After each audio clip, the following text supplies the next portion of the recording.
Au fil de cette édition, une solution pour fabriquer ses propres pesticides sans aucun produit chimique, c'est en Normandie. Une solution encore à travers le label Appellation d'origine Centre-Ville lancé par les commerçants de Bourg-en-Bresse. Et puis des solutions imaginées en Lorraine, cette fois par une communauté de communes, proposer des tutoriels humoristiques sur Internet afin d'aider ceux d'entre nous qui sont à la recherche d'un emploi. Voici donc au travers ce tuto quelques pistes de réflexion, quelques conseils ainsi que différents pièges à éviter. Que vous restiez ou non chez vous, préparez-vous chaque matin, comme si vous deviez sortir. Informer, faire rire, sourire, réagir sur le thème de la recherche d'emploi. C'est le pari de Jean-Christophe Burté du service insertion de la communauté de communes Terre Touloise et d'Arnaud Codazzi, réalisateur vidéo. L'idée, elle est venue en regardant C'est pas sorcier. Et j'ai transposé ça pour des chercheurs d'emploi. Voilà, donc comment vulgariser ou éviter des écueils lorsqu'on est chercheur d'emploi. Le principe, forcer le trait, mais pas trop, avec de bons comédiens, pour que les chercheurs d'emploi s'identifient. Choisissez avec soin la tenue que vous allez porter. Non, non, non, non, non, non, non. Oh non. Oui, c'est mieux.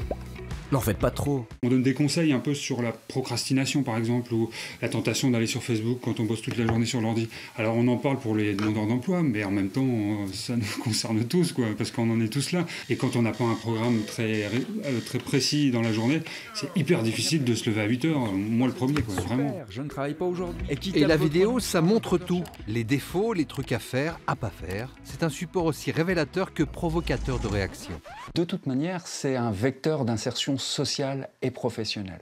Alors je dis bien sociale et professionnelle, puisqu'on se pose des questions dans tous ces domaines-là. Voilà. C'est pour ça que c'est aussi une comédie sociale. Voilà. Très bien. Je vous remercie beaucoup. Après diffusion sur YouTube ou en réunion, les 2 premiers tutos ont reçu un bon accueil en faisant bouger les lignes. Le scénario de la 3e vidéo est en préparation. Réussir sa lettre de candidature avec toujours 2 mots-clés, humour, courage. AOC comme appellation d'origine Centre-Ville. C'est le label lancé par les commerçants de Bourg-en-Bresse. À travers cette initiative collective, ils veulent reconquérir une clientèle tentée par les centres commerciaux de la périphérie au détriment de leurs boutiques de proximité. Tiens, des commerçants qui ont le sourire. Étonnant dans une ville moyenne par les temps qui courent. Ils viennent de lancer leur appellation d'origine Centre-Ville. Une campagne de com', comme un clin d'œil à un label agricole. Il faut que les clients derrière se disent « Ah bah oui, tiens, c'est appellation d'origine Centre-Ville, c'est un label de qualité. On est là pour faire du commerce, mais on est là pour vivre ensemble aussi et puis se parler, discuter, trouver les solutions. » Ces badges seront portés dans toutes les boutiques, histoire de rappeler que le commerce du coin de la rue a encore une carte à jouer.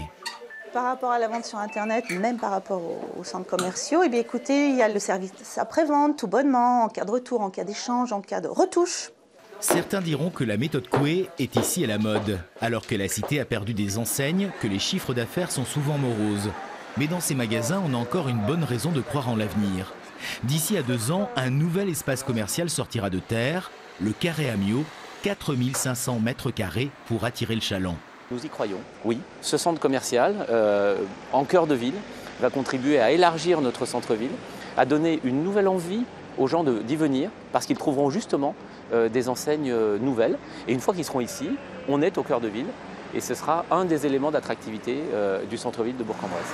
Le pari paraît fou, mais il s'appuie sur des études qui prévoient un regain d'intérêt pour la vente de proximité dans les villes moyennes où le tissu commercial a su résister.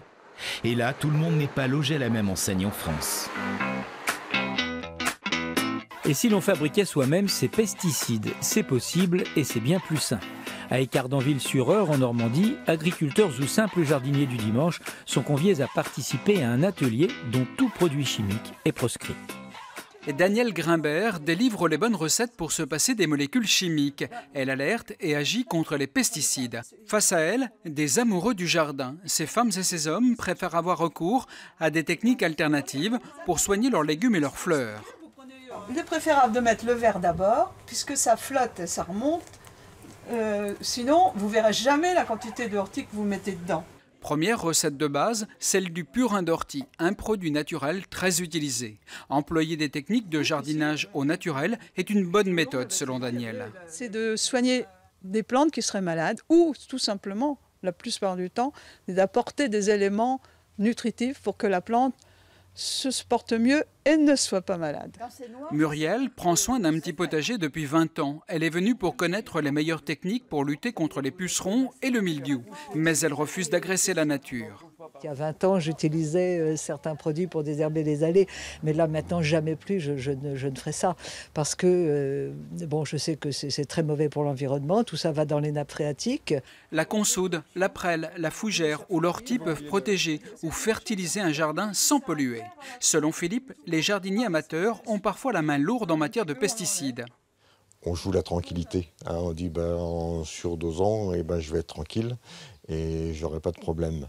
Mais comme chaque produit, il y a une dose à respecter. Hein, et si effectivement les gens avaient respecté les doses, il n'y aurait pas toute cette pollution qui serait arrivée.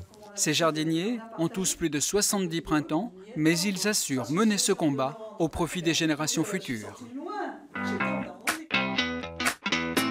Le sport pour aider à guérir, voilà le conseil souvent donné par les médecins à leurs patients. Dans les Alpes-Maritimes, des étudiants en médecine et des cancérologues ont décidé de tester ce qu'ils conseillent et ils ont traversé leur département en 3 jours par les chemins de grande randonnée. Marcher sur les sentiers de montagne durant 3 jours. Un défi pour une prise de conscience. Ces randonneurs viennent déjà d'effectuer 60 km et plus de 3000 mètres de dénivelé. Si on n'est pas préparé, c'est pas évident. Ça monte, ça descend, c'est les montagnes. Grâce à mes bâtons, je revis là. Ils sont étudiants en médecine et professeurs à l'hôpital et au centre de lutte contre le cancer Antoine Lacassagne de Nice. Dans leur pratique, ils ont pour habitude de recommander l'activité physique à leurs patients. On a démontré que certains médicaments n'étaient pas pris régulièrement et que cette activité physique, qui maintenant peut être prescrite sur ordonnance, serait parfois aussi efficace que certaines thérapeutiques. Des études ont montré que le risque de récidive de cancer pouvait être alors diminué de plus de 30%. Donc là, on a un petit nombre aujourd'hui. L'idée, c'est que demain, on soit encore plus nombreux à avoir cette pratique pour ensuite la transmettre à nos patients. Ces médecins vont réaliser une traversée des Alpes-Maritimes de Saint-Étienne-de-Tinée à la promenade des Anglais. Un parcours de 115 km et 5000 mètres de dénivelé. Mais leur véritable défi pour la prochaine édition, faire participer les patients.